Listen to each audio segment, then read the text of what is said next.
Dian Wijayanti, calon guru penggerak Angkatan 9 Kabupaten Wonogiri, SD Negeri 2 Purwosari. Pada kesempatan kali ini, saya akan mewawancarai dua kepala sekolah dalam penyelesaian kasus dilema etika.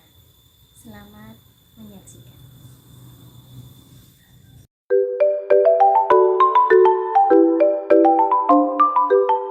Assalamualaikum warahmatullahi wabarakatuh. Waalaikumsalam warahmatullahi wabarakatuh. Selamat pagi Bu. Selamat pagi. Alhamdulillah, semoga senantiasa selalu sehat Ibu. Amin. Ibu Banti, di sini saya akan menyampaikan beberapa pertanyaan seputar pengalaman Bu Banti selama menjadi kepala sekolah tentang pengambilan keputusan dilema etika. Baik ya Bu, langsung saja nggih pertanyaannya. Yang pertama, selama ini Bu, bagaimana Ibu dapat mengidentifikasi kasus-kasus yang terjadi di sekolah? Apakah kasus tersebut merupakan kasus dilema etika ataukah masuk ke bujukan moral? Beberapa tahun ini ya ada hanya sedikit saja untuk dilema etika. Insya Allah sekolah ini sudah berjalan dengan bagus untuk dilema etika. Kelihatannya tidak begitu banyak muncul dan permasalahan pengambilan keputusan ini istilahnya hanya sedikit saja dilema etikanya. Jadi sudah kondusif ya Bu ya. Jadi kalau masalahnya hanya sedikit saja gitu ya. Untuk yang selanjutnya, selama ini bagaimana Ibu melakukan pengambilan keputusan di sekolah, terutama untuk kasus-kasus di mana ada dua kepentingan yang sama-sama benar atau sama-sama mengandung nilai kebajikan? Pengambilan keputusan tentunya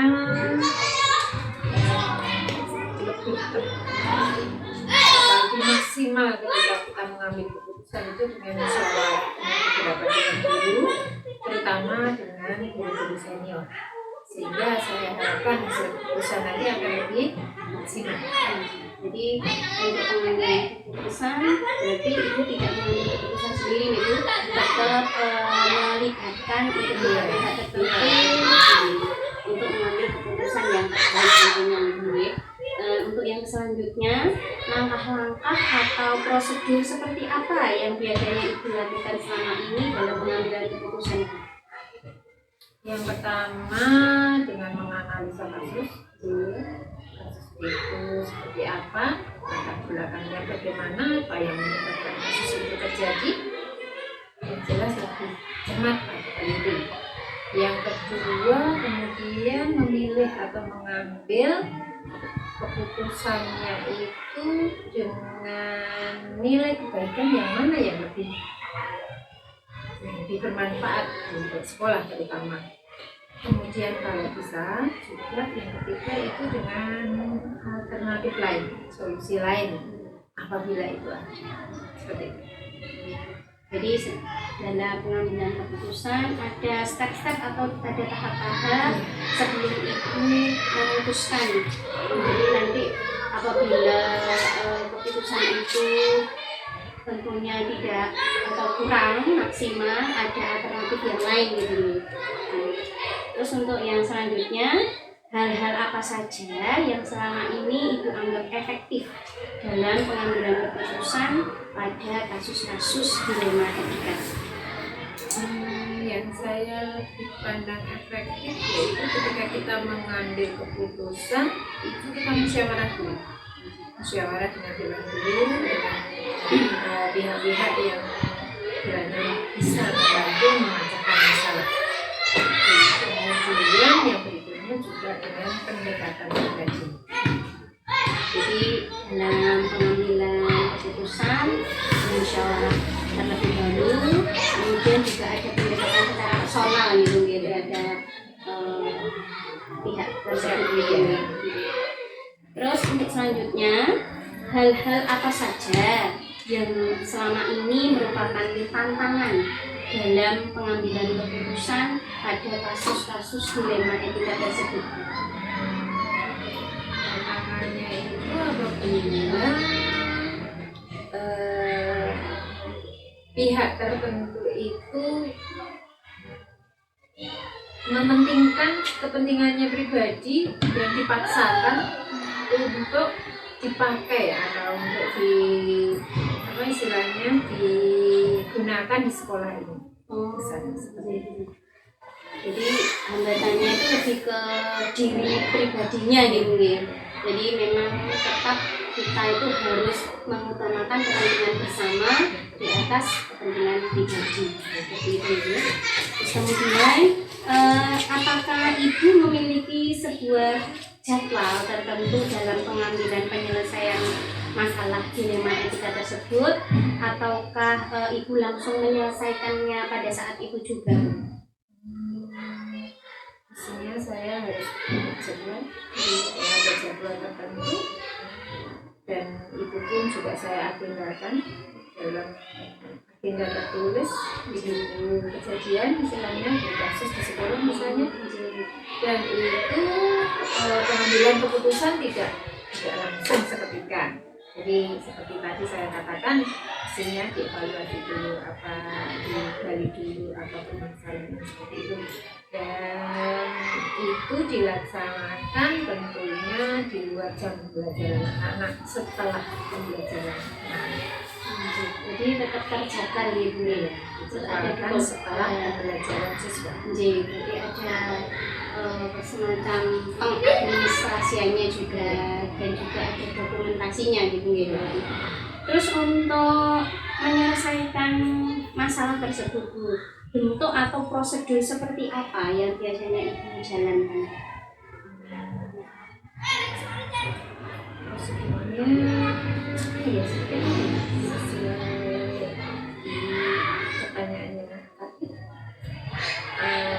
analisa dulu, kemudian pemecahan masalah dengan diagendakan dengan ada dokumen, kemudian pengambilan masalah itu juga dengan cara ya tidak seketika begitu saja,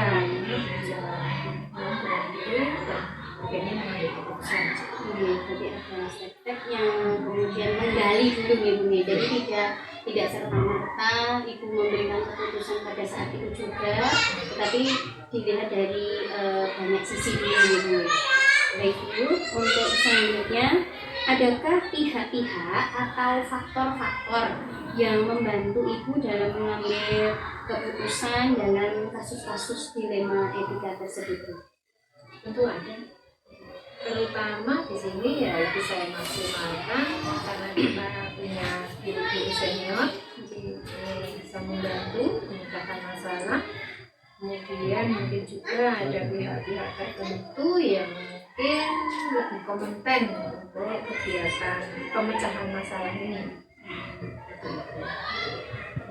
Itu tetap meminta bantuan untuk guru-guru yang tentunya lebih banyak pengalamannya, lebih lama di sini dalam mengambil sebuah keputusan gitu ya. Jadi kita tidak serta-merta langsung seperti ini, tapi tetap kita memperhatikan saran-saran atau masukan dari dewan-dewan sehingga lebih maksimal untuk mendapatkan keputusan yang terbaik tentunya.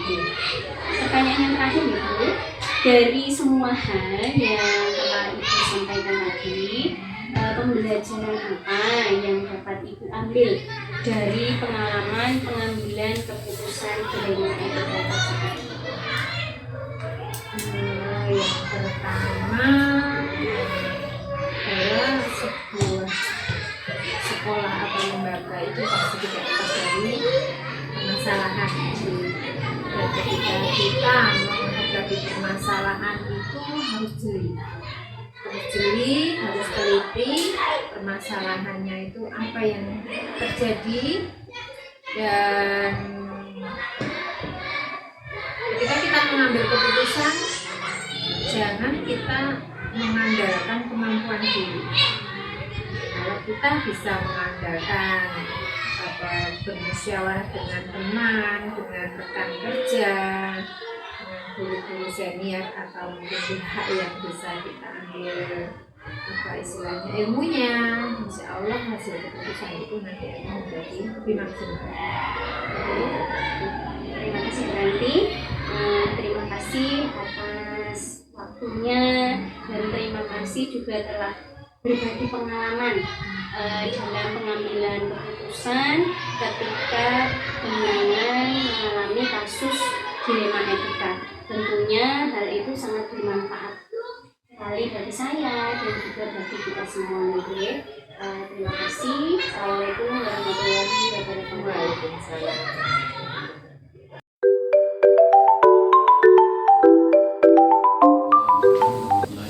Selamat siang Pak. Ya, selamat siang Bu. Bagaimana kabarnya Pak?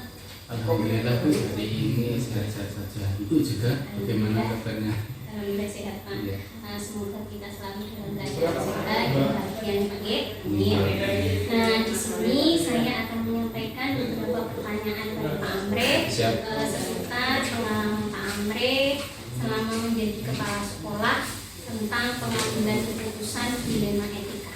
Oh ya, jadi silahkan nanti akan saya jawab sebisa saya. Ini Ibu apa yang diminta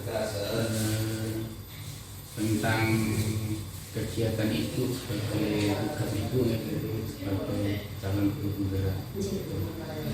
Baik, langsung saja ya Pak Bre. Ya, siap. Yang pertama, selama ini bagaimana Bapak dapat mengidentifikasi kasus-kasus yang terjadi di sekolah? Apakah kasus tersebut termasuk dilema etika atau rujukan moral?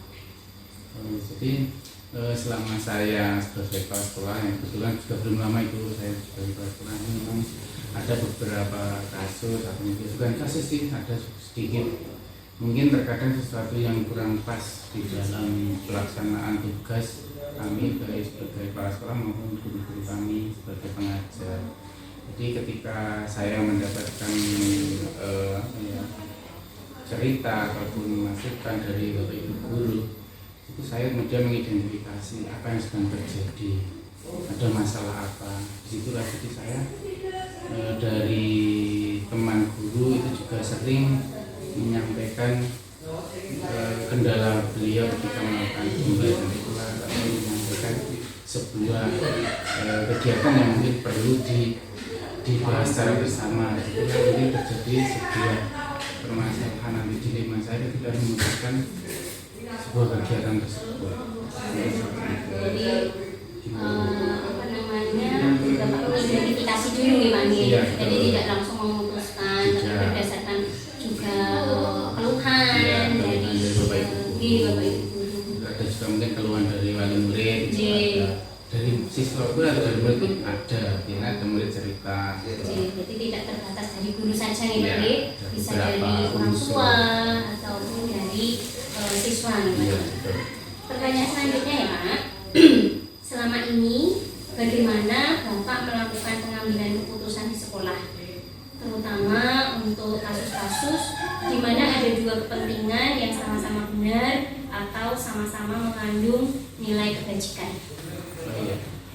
Ya memang rata-rata ketika saya pribadi ya sebagai orang yang kita di satuan pendidikan ini dianggap atau yang dianggap dituakan, jadi mau tidak mau kan saya harus bisa mengambil keputusan setiap keluhan ataupun aduan dari guru, entah itu wali murid, entah itu murid.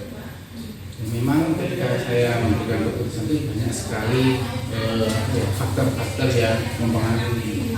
Pertama, keputusan itu pasti biasanya terkadang mempengaruhi menguntungkan ataupun merugikan, atau hanya menguntungkan beberapa pihak.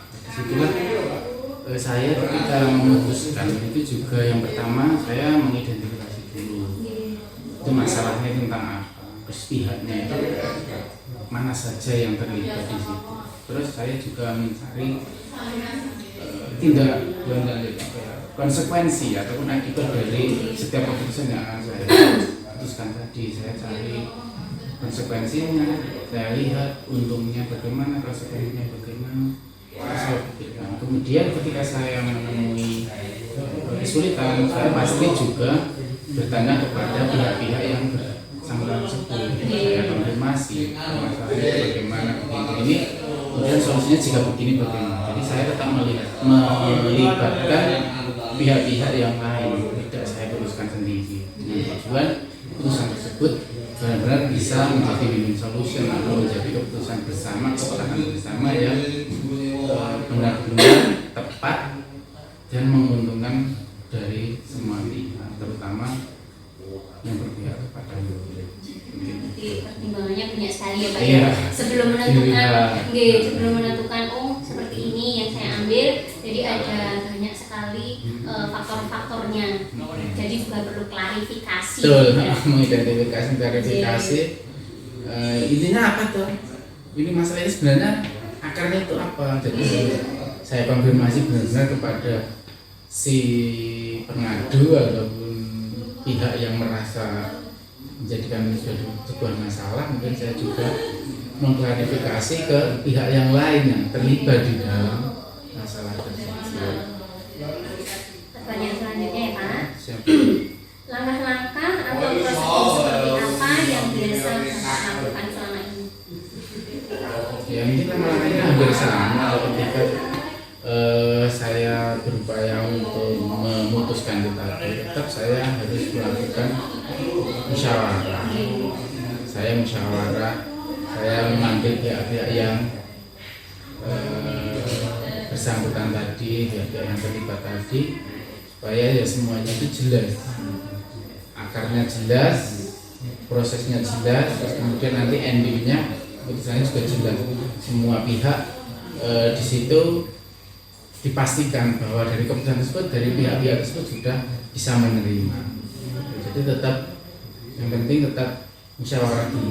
Musyawarah, kemudian saya ajak musyawarah itu atau memutuskan suatu masalah tersebut, saya ajak bagaimana supaya masalah itu berpihak pada murid, untuk kepentingan murid, bukan untuk kepentingan pribadi guru atau kepala sekolah ataupun pihak-pihak tertentu tadi. Musyawarah terutama yang berkaitan dengan murid tadi tetap harus berpihak kepada murid. Selanjutnya Pak, hal-hal apa saja yang selama ini Bapak anggap efektif dalam pengambilan keputusan pada kasus-kasus dilema etika? Yang paling efektif menurut saya tetap musyawarah itu, melibatkan semua pihak itu. Tapi juga harus melihat ataupun mencari pembanding. Selain itu juga harus melihat regulasi atau peraturan. Oh iya. Seperti itu. Jadi supaya apa yang diputuskan itu bukan semata-mata hanya keinginan pribadi personal dari pihak-pihak tersebut, tapi ada acuannya. Mungkin dari aturan sekolah. Kalau itu berkaitan dengan permasalahan yang menyimpang dari peraturan sekolah, ya kita lihat dari peraturannya bagaimana. Kalau itu menyimpang dari SOP aturan sekolah, ya kita lihat SOP-nya seperti itu. Jadi tetap selain kita melibatkan semua pihak, yang menurut saya lebih efektif itu tetap harus melihat regulasi yang ada, regulasinya bagaimana, supaya putusan tersebut bukan seakan-akan hanya keinginan dari pribadi, tapi ya selain dengan pribadi juga sesuai dengan regulasi yang ada. Seperti itu. Aturan ya Pak ya. Kita melihatnya dari aturan dari pusat dulu memang Iya. ke bawah. Makanya aturan-aturan yang berlaku di sekolah yang sesuai dengan permasalahan tersebut kita lihat bersama, kita kaji bersama. Selanjutnya, hal-hal apa saja yang selama ini merupakan tantangan dalam pengambilan keputusan pada kasus-kasus dilema etika? Yang menjadi tantangan itu bagaimana supaya saya itu ketika memberikan keputusan itu bisa benar-benar menjadi win-win solution, atau dalam arti bisa benar-benar menjadi memecah masalah dari beberapa pihak tersebut. Jadi pihak yang terlibat itu benar-benar merasakan dia itu terbantu, terpecahkan masalahnya. Tantangannya di situ. Jadi harus bisa melihat kebutuhan si berbagai pihak.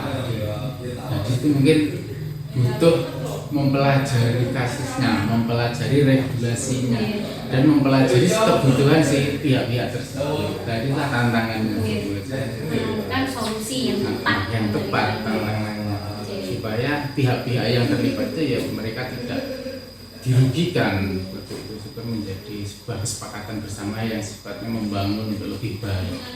Gitu. Selanjutnya Pak, apakah Bapak memiliki sebuah jadwal tertentu dalam penyelesaian masalah etika atau Bapak langsung menyelesaikannya di tempat? Terus kemudian bentuk atau prosedur seperti apa yang Bapak jalankan? Jadi ketika ada permasalahan, terutama ada aduan ataupun ada suatu kasus, itu biasanya saya pribadi, karena secara individu saya itu kan dia tidak mau kalau ada sesuatu yang tidak pas itu kok berlarut-larut. Jadi ketika ada aduan, selama di situ saya bisa ataupun ada kesempatan untuk menyelesaikan masalah tersebut, maka akan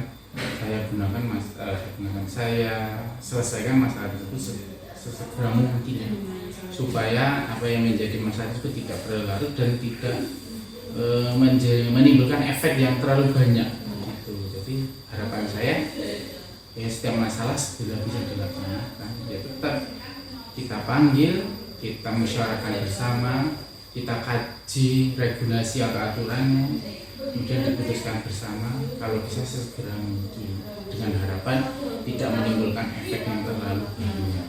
Jadi langsung diselesaikan supaya tidak berlarut-larut ya Pak. Dan efeknya juga tidak berkepanjangan.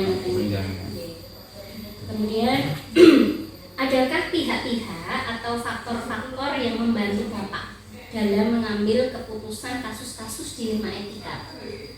Ya, tetap ada Mbak, karena di sini saya kan namanya satuan pendidikan itu merupakan kumpulan beberapa pihak ataupun ada beberapa personil dan keputusan bersama. Jadi ketika saya mengambil keputusan itu tetap saya melibatkan pihak-pihak, yaitu guru, murid, wali murid, dan melihat faktor mungkin lingkungan sekitar, juga faktor urgensi dari masalah tersebut itu juga menjadi patokan.